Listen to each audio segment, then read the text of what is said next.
오전 12시 많은 참여 바랍니다.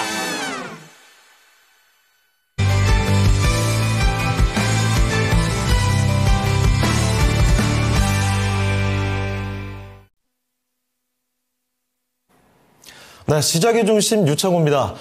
우리 시장은 정말 꾸준하게 잘 풀어가고 있습니다. 하루하루 보게 되면 빠르게 올라가는 것 같지는 않은데 정말 우직하게 상방을 보고 있는 모습이죠. 오늘만 보더라도 외국인이 사주고 있고요. 기관까지 함께 사들이게 되면서 역시나 좀 순조롭습니다. 어제 트럼프발 충격파를 크게 맞았던 2차 전지가 하루 만에 또 기운을 차리고 있는 모습이고요. 로봇부터 원전, 조선주, 거기다가 전력 설비까지 해서 이렇게 트럼프 수혜주로 볼 만한 이런 종목들 위주로 시장에 관심이 집중되고 있습니다. 자, 그러면 오늘은 시장의 중심으로 바로 한번 들어가 보도록 하겠습니다. 인더스트리 클럽 시간입니다. 오늘은 SK증권 남인식연구원 모시고 이야기 나눠보겠습니다. 안녕하십니까? 네, 반갑습니다. 네. 자, 그럼 먼저 연구와 함께 오늘 주제 먼저 확인해 보도록 할 텐데요. 주제 바로 띄워주시죠. 자, 오늘의 주제입니다. 전선 전력기기 대전망과 트럼프 영향입니다. 에너지 비상사태 관련된 이야기로 집중을 해보도록 하죠. 안 그래도 이 AI 반도체가 촉발한 전력 인프라 시장의 격변기라고 봐야 할 것 같습니다. 전력 수요가 정말 폭발적으로 늘어나면서 그만큼 전력 인프라 이 확충이 시급해진 상황입니다. 지난해 특히 상반기에는 관련주들의 주가 상승이 정말 대단하게 나타났던 모습 다들 기억하시죠? 그런데 여기에다가 참다는 좀 재난 상황입니다만 이번에 전 세계적으로 충격을 안겨다 줬던 이 LA 산불의 영향도 있습니다. 안 그래도 그동안 좀 많이 올라가 있었던 전력기기, 전선주들에 대한 기대감이 오히려 이 사건을 계기로 해서 더 올라가게 되는 모습이었습니다. 그럼 이 얘기부터 좀 해보겠습니다. 자, 연구원님, 최근 이슈죠. LA 산불 관련해서 이 관련주들 실질적인 수혜가 있다고 봐야 될까요? 일단 큰 그림부터 한번 짚고서 그다음에 LA 산불 이슈 이렇게 접근을 해보겠습니다. 예. 그럼 큰 그림에서 지금 전력기기 사이클이 2022년부터 시작이 됐는데 왜 됐냐? 두 가지 이유가 있겠죠. 네. 첫 번째로는 미국의 인프라가 너무 노후화가 됐다. 인프라 재건. 두 번째로는 전력 수요가 증가하면서 이 영향 때문에 전력기기 사이클이 시작이 됐습니다. 예. 그래서 인프라 재건 관련해서는 바이든 대통령 당시 2021년 인프라 법안을 발표를 했었죠. 미국의 변압기들이 너무 노후화되고 변압기 전선 이런 인프라들이 노후화됐기 때문에 인프라 법안 발표해서 보조금을 지급을 하겠다라는 게 이 법안의 내용이었습니다. 그러면은 지금 그래서 LA 산불로 넘어가게 되면은 제가 2023년 이야기를 드릴 수밖에 없는데요. 이때 당시 하와이 산불 기억나실 겁니다. 네. 그때도 사람들이 많이 다쳤었죠. 이때 당시 지역 유틸리티 업체들의 책임론이 불거졌어요. 그러니까 네. 사람들이 하와이안 일렉트릭이라는 전력 유틸리티 회사들한테 대규모 소송을 걸었습니다. 왜냐하면은 이 산불이 커지게 된 원인이 더 커지게 된 게 이 유틸리티 회사가 변압기 관리를 잘못했다. 산불 때문에 변압기 안에 또 절연유라고 해가지고 기름이 있거든요. 이 기름이 터지면서 산불이 더 커지게 됐다라고 이야기가 나왔습니다. 관리 문제가 컸다. 네. 그래서 이번 LA 산불 같은 경우에도 일단은 먼저 진화가 된 다음에 재건 이슈가 나오긴 하겠죠. 근데 과거 사례를 봤었을 때 또다시 한번 유틸리티 업체들의 책임론이 나오게 되고 그러면 또 노후 인프라 교체가 이제 될 거다. 이렇게 바라볼 수 있겠습니다. 그래서 요약을 해보면은 LA 대형 산불 이슈로 인해서 지금 당장 이야기가 나오는 건 없지만 나올 가능성은 상당히 높다. 이렇게 정리를 할 수 있겠습니다. 그렇습니다. 전력기기 사이클의 시작부터 언급을 좀 해봤습니다.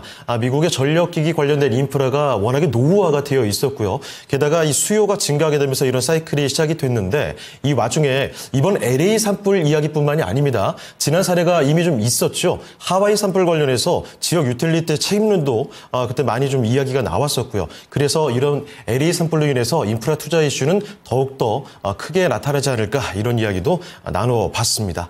자, 그러면 오늘 주제에 나온 이 워딩 그대로 그야말로 지금 에너지 비상사태를 맞이한 시점입니다. 에너지는 점점 더 많이 요구가 되고 있다는 사실 다시 한번 확인을 하게 됐고요. 그런데 이게 비싸서 감당이 어려우면 좀 소용이 없겠죠. 그러니까 이 비용 감당이 되는 에너지 확보가 요구가 되는 상황인데 이런 와중에 바로 이 도널드 트럼프 2기 정부가 출범을 하게 됐습니다. 트럼프 이야기, 정책 이야기 좀 해보겠습니다. 자, 아무래도 트럼프가 취임 첫날에 100개 이상의 행정명령에 뭐 사인을 하겠다. 이렇게 공언했던 것도 있고 이 행정명령들이 수많은 섹터의 그 특정 기업들의 변수가 될 것으로 이미 뭐 많이 점쳐진 바가 있습니다.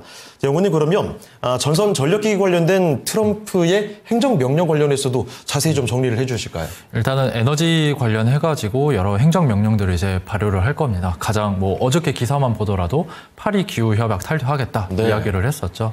그래서 미국 대통령 같은 경우는 이제 평판 관리에 있어가지고 100일이 상당히 중요합니다. 이 100일 동안에 어마어마한 법안들을 이제 드라이브를 걸면서 본인의 리더십에 대해서 이제 또 테스트를 받고 또 이제 드라이브를 많이 걸겠죠. 그러면은 트럼프의 에너지 정책이 뭐냐? 한마디로 이제 정의를 하면은 더 많이 또 더 저렴하게입니다. 무엇을? 저렴한 전기를 더 많이 공급을 하겠다라는 게 트럼프의 정책인 거죠.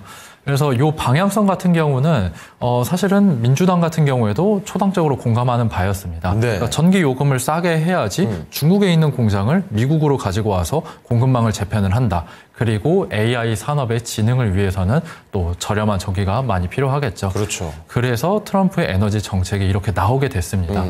그래서 큰 그림으로 봤었을 때는 결국에 에너지 비용 감축을 위해서는 전력기기 인프라 설비를 확보를 많이 해놔야 됩니다. 그러니까 우리나라가 한국 같은 경우에는 이제 전 지역의 전기 요금이 모두 다 동일한데 예. 미국 같은 경우에는 차이가 많이 납니다. 뭐 전기 요금도 지역별로 차이가 많이 나고 뭐 가스 요금도 차이가 많이 나는데 그 이유 중에 하나가 예. 주별로 인프라 확보된 정도가 다르거든요.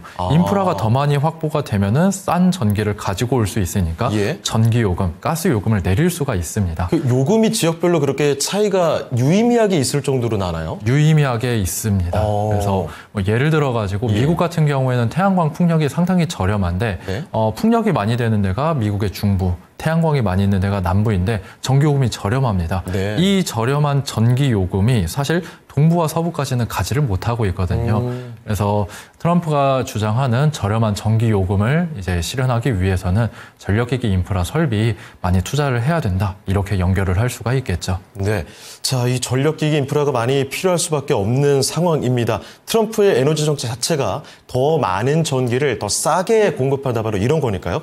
지금 이야기 나온 김에 잠깐 좀 질문을 드리겠는데 트럼프의 기존 이야기가 오일과 가스, 화석 에너지 가지고 전기를 더 많이 생산한다 이런 취지 아니었겠습니까? 네, 맞습니다. 뭐 예를 들어 뭐 천연가스 관련주 이런 쪽에도 주목해 볼 필요가 있겠습니까? 맞습니다. 네. 그래서 지금 제가 주목하고 있는 게 미국의 미드스트림 업체들을 주목을 하고 있어요. 우리나라로 치면 이제 도시가스 업체들이랑 똑같죠. 예. 파이프라인을 건설을 하고 이제 천연가스 공급을 통해 가지고 매출액을 일으키는 회사들이 미국의 천연가스 미드스트림 업체라고 정의를 할 수 있겠죠.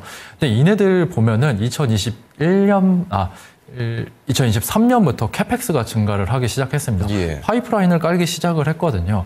이 말인즉슨 이 캐펙스를 먹는 회사들, 뭐 기계 업종이 되겠죠. 뭐 피팅 업체들, 뭐 태광이나 성광밴드, 뭐 SMT 에너지, 뭐 이런 회사들이 이 캐펙스의 수혜를 받을 수 있지 않을까라고 생각을 할 수 있겠고요. 예. 그리고 결국에 트럼프의 에너지 정책이 바이든의 에너지 정책을 롤백하겠다, 다시 네. 뒤집어 엎겠다라는 거거든요. 그러니까 친환경 쪽으로 많이 갔던 거 그게 무슨 소용이야? 일단 전기 많이 싸게 생산해 이거죠. 맞습니다. 그래서 이제 파리 기후 협약도 탈퇴를 하고 앞으로 뭐 알래스카에서 시추를 더 할 테고 또 마지막으로 LNG 수출 터미널 건설 역시도 다시 네. 재개할 가능성이 높습니다.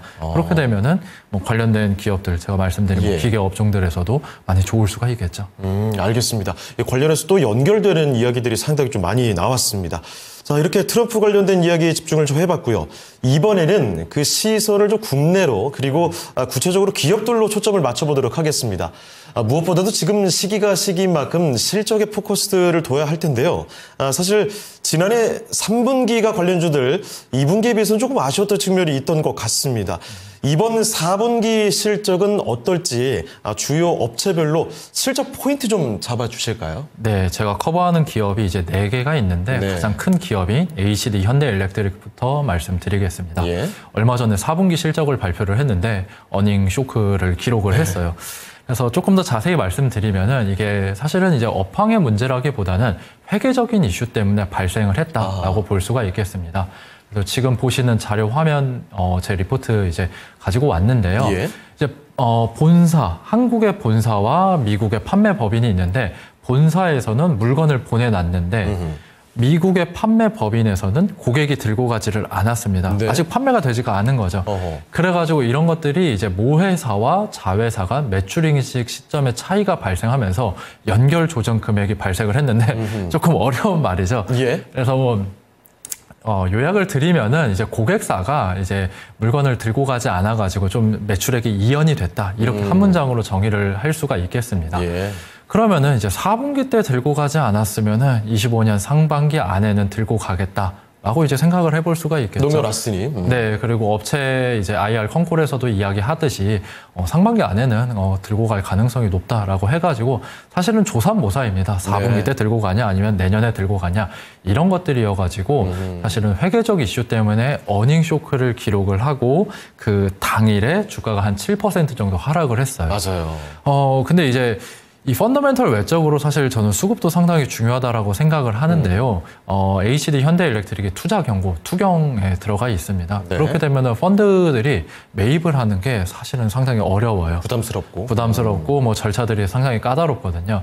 그러니까 이런 회계 이슈 때문에 매도가 나왔고 매도가 매도를 부르는 상황에서 아래에서 받쳐줄 주체가 없다 보니까 조금 주가가 단기적으로 많이 빠졌다라고 볼 수 있겠습니다. 네. 그래서 지금 자막에서 보시는 것처럼 상당히 기회라고 이제 개인 투자자분들은 기회라고 볼 수가 있겠죠. 사실 뭐 엄밀히 따져보면 그날 하루 정도 말고는 아직도 높은 위치. 네, 맞습니다. 그래가지고 기회 요인이라고 볼 수 있을 것 같고요.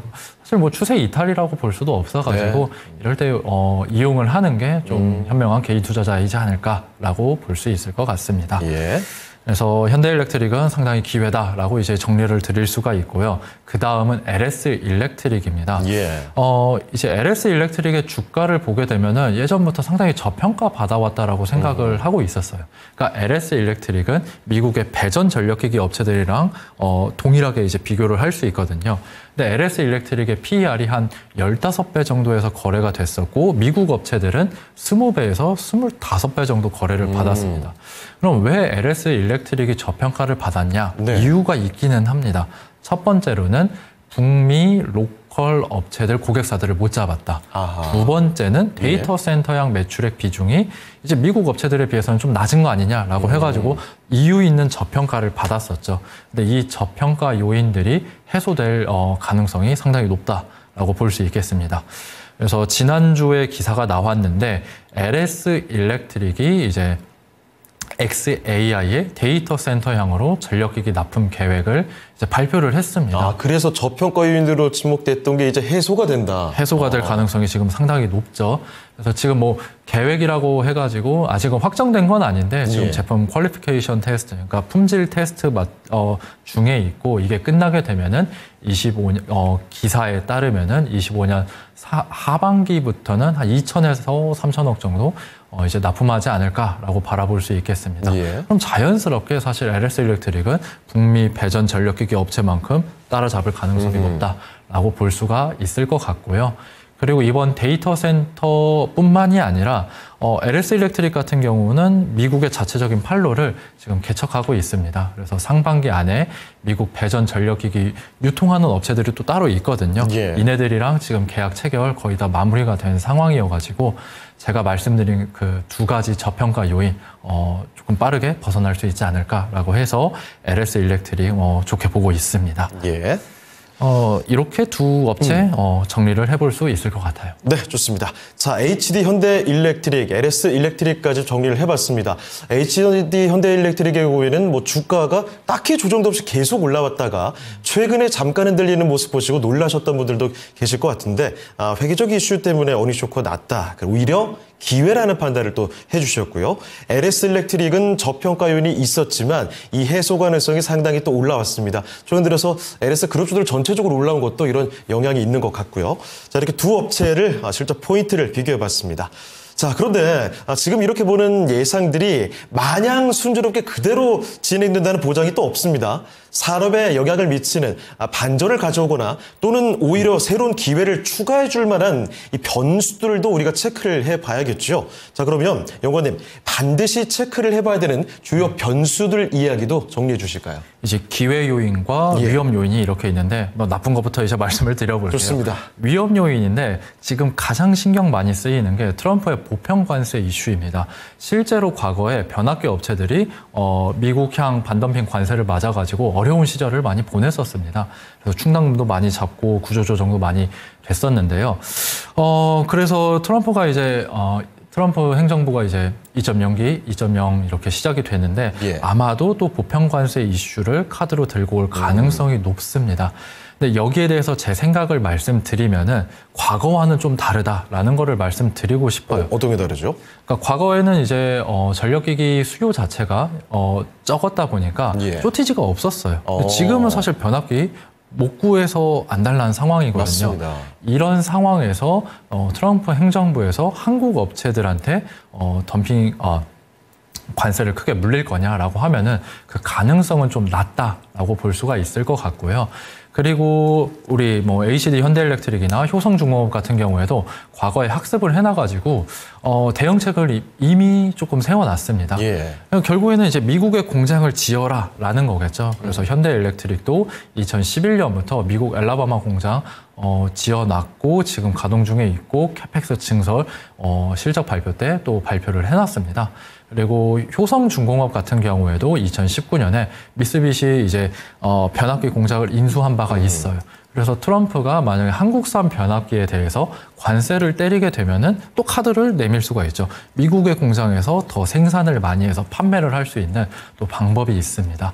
마지막으로 또 하나 방법이 있는데 만약에 지금처럼 공급자 우위, 변압기 업체들이 지금 갑이거든요. 그러면은 관세 때문에 가격이 올라가게 되면은 고객사들한테도 일부 전가할 수 있는 상황이 지금 이제 펼쳐졌다라고 볼 수 있을 것 같아요. 필요로 하기 때문에 올라간 가격에도 순응할 수밖에 없는 네, 맞습니다. 그래서 제가 연도는 지금 기억이 나지는 않는데 포항 포스코에서 이제 홍수가 한번 발생을 해가지고 전기강판 가격이 크게 한번 올라간 적이 있습니다.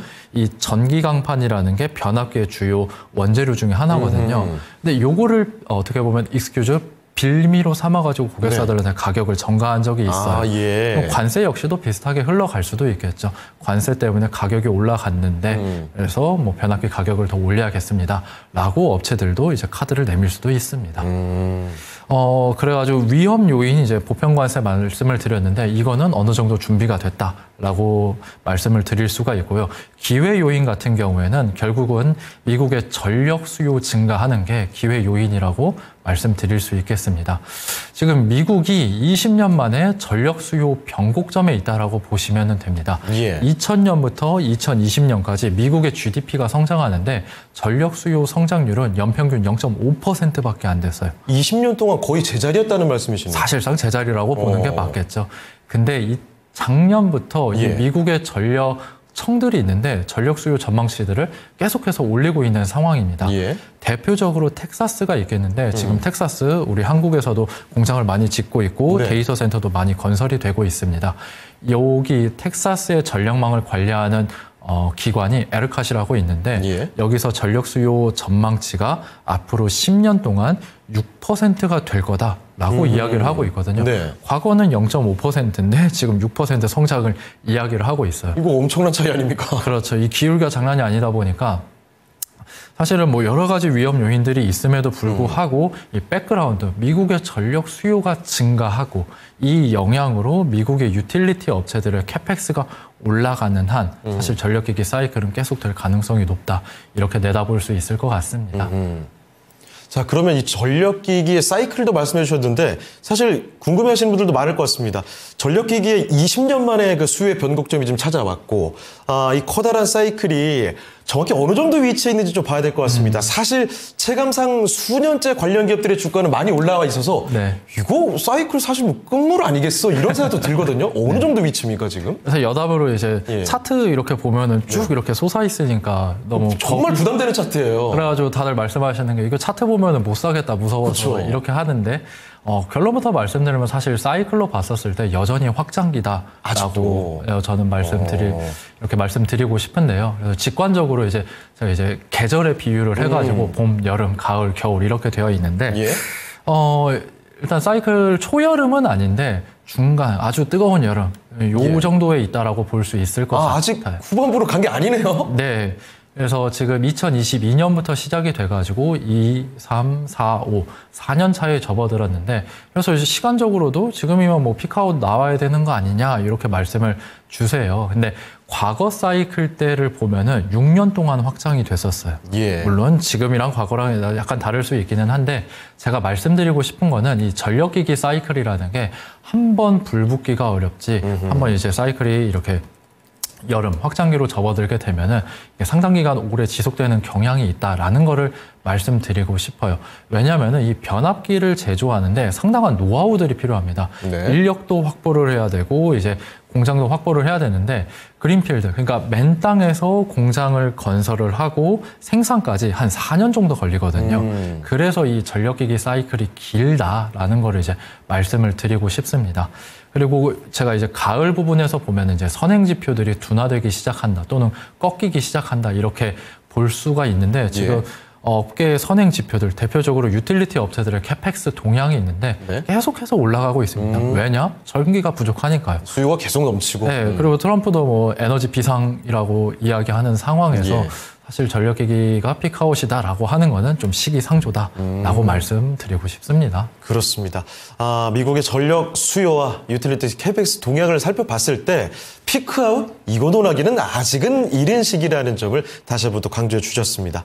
자, 그러면 이제 구체적으로 탑픽주를 한번 꼽아 보도록 하겠습니다. 오늘의 탑픽 종목, 과연 정말 종목들이 많기 때문에 어떤 종목일지 궁금한데요. 저는 일진전기가 가장 좋다라고 이제 생각을 하고 있는데요. 일단은 사이클 중반부를 넘어선 순간부터는 모든 시크리컬 기업들은 세컨티어 업체들이 훨씬 더 주가 탄력도가 좋습니다. 그러니까 왜냐하면 이제 첫 번째 탑티어 업체들 같은 경우는 이미 수주 잔고들을 많이 받아놔가지고 더 공격적으로 주문을 받기가 어려워요. 전력기기로 치면은 현대일렉트릭이나 효성중공업 같은 경우는 이미 미국 공장을 가동하고 있고 수요가 가득 찬 상황이에요. 거의 뭐 3년, 5년치를 받아놨는데 여기서 더 수주를 받아 놓으면은 리스크가 크거든요. 5년 뒤에 원자재 가격이 어떻게 될지 모르는데 그렇죠. 고객사들한테 더 수주를 받기가 어렵겠죠. 반면에 세컨티어 업체들은 여기서 조금 더 자유롭습니다. 그래서 일진전기 같은 경우는 조금 더 공격적으로 수주를 받을 수가 있다라는 장점이 있고요. 그리고 증설이 가장 강력하죠. 이제. 그래서 작년에 이제 홍성 신공장 이제 준공 완료가 됐고 이 준공 완료된 게 지금 램프업 과정 중에 있습니다. 그래서 지금 리포트 지금 보시는 자료 화면 이제 보시다시피 지금 25년 상반기에는 램프업 이제 가동률 상승 과정에 있고 손익계산서가 실제로 좋아지는 타이밍은 올해 하반기 때부터 좋아진다라고 볼 수가 있겠습니다. 영업이익이 올라가면은 자연스럽게 시가총액은 올라가거든요. 그래서 이제 이런 사이클의 위치로 보나 일진전기의 공장 증설 타이밍으로 보나 가장 이제 매력적이다라고 볼 수가 있겠고요. 그리고 수급 측면에서도 누군가 조금 더 비싸게 사줄 사람들이 많이 남아 있어요. ETF 그리고 외국인들이 남아 있는데요. 사실 현대, 효성, LS 같은 경우는 이미 대기업들이고 시가총액이 많이 큽니다. 그렇습니다. MSCI 지수에 다들 편입이 되어 있고요. 근데 일진전기는 아직 들어가지는 않았다 보니까 MSCI 지수에 편입되면은 ETF 수급도 빨아들일 수 있고 외국인 지분율도 아직은 조금 여유롭거든요. 그래서 펀더멘털 측면에서 보나 이제 수급 측면에서 보나 일진전기가 가장 매력적이지 않나 이렇게 말씀드릴 수 있겠습니다. 네, 요 추가 질문 하나 좀 드리겠습니다. 일진전기가 그런데 오늘 보니까요. 장중에 10% 넘게 급등을 하면서 최고가 기록이 나왔습니다. 레벨업 이야기, 공장 증설 얘기도 아주 강력하게 또 해주셨는데 그런데 지금 조바심 갖고 신규 접근하기에는 당연히 부담이 있겠죠? 아니요, 괜찮다고 생각합니다. 그렇습니까? 네, 왜냐하면 이제 현대일렉트릭이나 효성 이런 업체들에 비하면은 이제 일진전기 이제 송전 전력기기를 하다 보니까 이 두 개 기업이랑 비교를 해야 되는데 밸류에이션으로 봤었을 때도 아직도 저는 뭐 더 남아 있다라고 생각합니다. 그리고 사실은 사이클 기업을 볼 때는 추세에 올라타는 게 저는 더 중요하다라고 생각해가지고 예. 좀 부담스러울 수 있는 거는 저도 이제 100% 공감은 하는데 한 번 더 용기를 내는 게 네. 지금은 더 좋지 않나라고 생각합니다. 네, 좋습니다. 자, 이렇게 탑픽 종목 일진 전기까지 이야기를 들어봤습니다. 전력기기, 전선 관련된 종목들 정말 수많은 투자자분들의 관심이 집중되는 종목군인데 이 상세한 이야기 들어봤으니까요. 참고를 해주시면 좋겠습니다. 자, 그럼 오늘 함께 해주신 연구원은 여기서 인사드리도록 하겠습니다. 네, 연구원님 오늘 말씀 고맙습니다. 네, 감사합니다. 자, 이렇게 해서 SK증권 남인식 연구원과 함께 오늘 전력설비 전선 관련된 종목들에 대해서 상세히 산업 분석을 해봤습니다. 자, 그럼 오늘 시장의 중심은 여기서 마치도록 하겠습니다. 지금까지 다양한 투자 판단에 대한 도움 말씀을 드렸습니다. 하지만 특정 종목의 상승과 하락을 보장하지 않는다는 점 꼭 기억을 해주시길 바라고요. 저희는 내일 이 시간에 다시 뵙겠습니다. 시청해주신 여러분 고맙습니다.